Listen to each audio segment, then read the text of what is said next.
defense responded today, and any new revelations after watching the film of the scrimmage? Oh yeah. I mean, they're,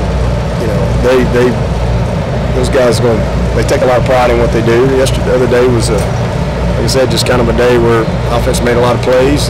Watching the tape, there was a lot of good defensively. It really was. We just couldn't really ever stay in sync. When they'd get a stop, there'd be a penalty. It was just kind of, but offensively, pretty much what I thought. Really did some good things, made a lot of plays. The biggest disappointment, not disappointment, but the biggest thing coming out of that is, okay, here's where we are. We got to get here. Just from a detail standpoint, just focus standpoint, just overall awareness of not just, okay, this is what I'm doing, but really understanding why you have to do it that way and how it impacts the play. So we just got a lot of that stuff on both sides, even on special teams. A lot of, it was great to get it all on tape, to see themselves on tape. So now all the things we've been coaching, a lot of drills, a lot of technique, whether it's, like I say, whether it's something in special teams that we've been coaching, something we've been coaching on offense or defense, that to be able to see some of the things get exposed on tape in a live situation, now we can, hopefully take a good step and everybody learn from everybody else's mistakes. But not disappointed with anything that I saw other than just, again, just some details and some technique that just wasn't what it needed to be. And but that gives us something to coach off of and a good starting point, and we'll go from there.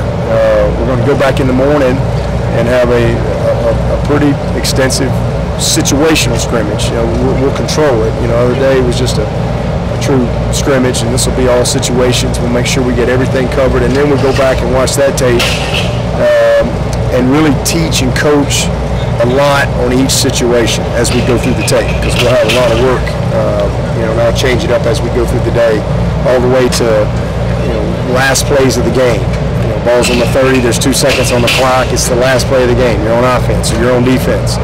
Ball's on the 15, there's 2 seconds on the clock, it's the last play. So we're just trying to teach them and put them in as many game-like situations as we can. We're trying to prepare for the year, and this is the time to do it because it's all ball right now.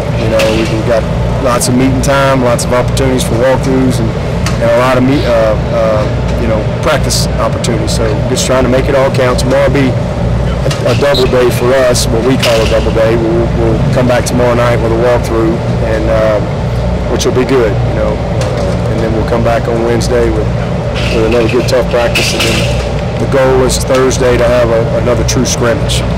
So clean it up on Friday, slow it down, and kind of have a little bit more of a slower pace mental day on Friday, and then it'll be about kind of resting and recovering and getting ready for the stretch run. Now that you've seen that game tape and certain number of practices, Kelly to ball from still kind of the leader at return. Yeah, I mean, we're going to keep evaluating every single rep, every single day. When it's time to say, hey, this is where we are, we'll make that statement. But Kelly has had a few really, really good days. I'm really proud of him. He's as I said the other day, he's accepted the challenge, and he's improved drastically. He had a great scrimmage the other day. Trevor continues to get better. Chase continues to get better. They're still freshmen. They still make mistakes.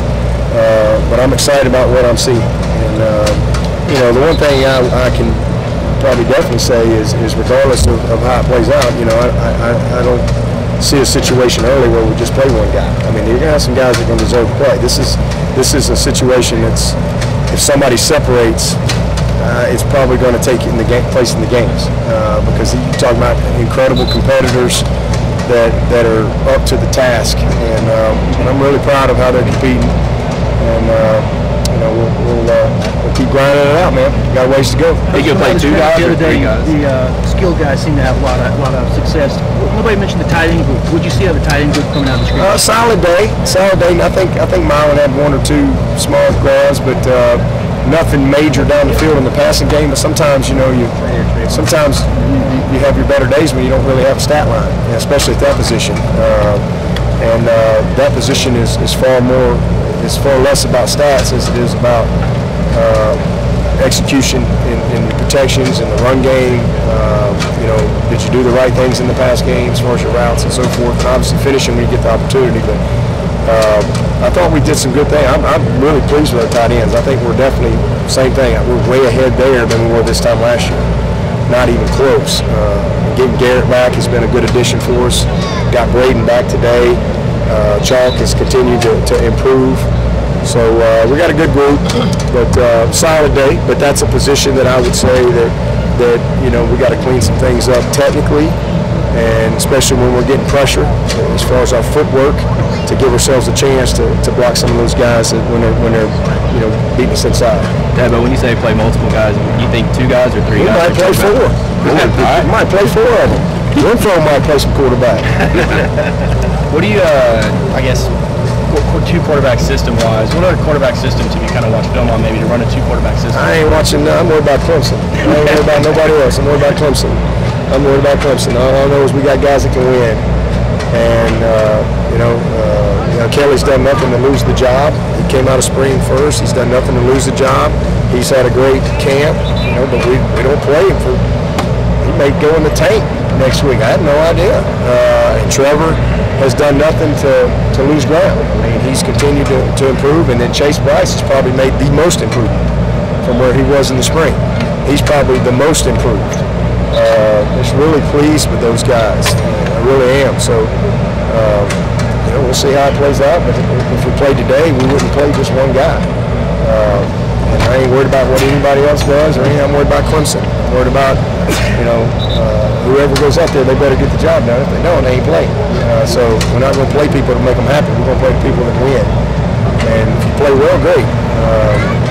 You know, but again, for us, maybe it just.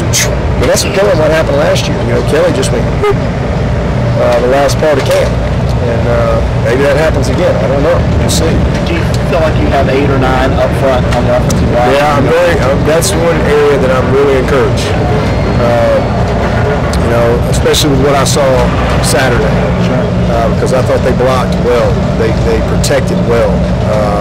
Had 0 turnovers. You know, that first group especially. But no, we've really developed some versatility up front, like what I'm seeing, and from a lot of those guys. So I think that's a strength for our team. Just like our D-line's a strength, our offensive line is a strength for us. And I'm excited about it. We all followed that Justin Ross catch on Twitter that kind of blew up. How rare is it to have a freshman come in and do what he's done so far? Well, that's what he did in high school. He made plays like that all the time. But he's you know, and that's a play. You make a play like that, and everybody goes, "Oh my God, he's got to be in there every snap." But you know, there's a lot you got to do. You know, I mean, he's still a freshman. He still makes mistakes, and he's got to become a more complete player. But that's just a gift. You know, he's incredibly blessed when it comes to his ball skills. But the other thing is he's an effort guy. I mean, he's got a motor. He plays at a full speed tilt, and when he makes a mistake, he usually doesn't repeat it. He's very coachable. So I'm really pleased with him, and it was awesome to see him in that setting finish some of those plays. That's great for his confidence and all those things. And it wasn't just him. I mean, T. Higgins made some great plays. DeAndre had a big-time one-handed catch. T.J. Chase finished a couple of great plays. I mean, it was across the board. Those guys, we had a lot of big plays. We threw and caught the ball well, and it wasn't that guys were running wide open. We just made some very competitive plays, and that's very encouraging. The quarterbacks put the ball where they needed to give them a chance to make a play. You've had some guys. You said Kelly is drastically improved. Where specifically, like, I guess?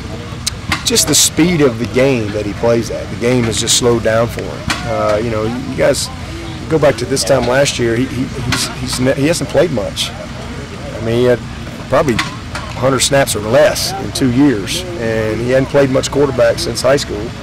And so this was a big task for him last year. But it's just his confidence. I mean, it's night and day from where he was this time last year. Not that he lacked it. It's just you don't know what you don't know.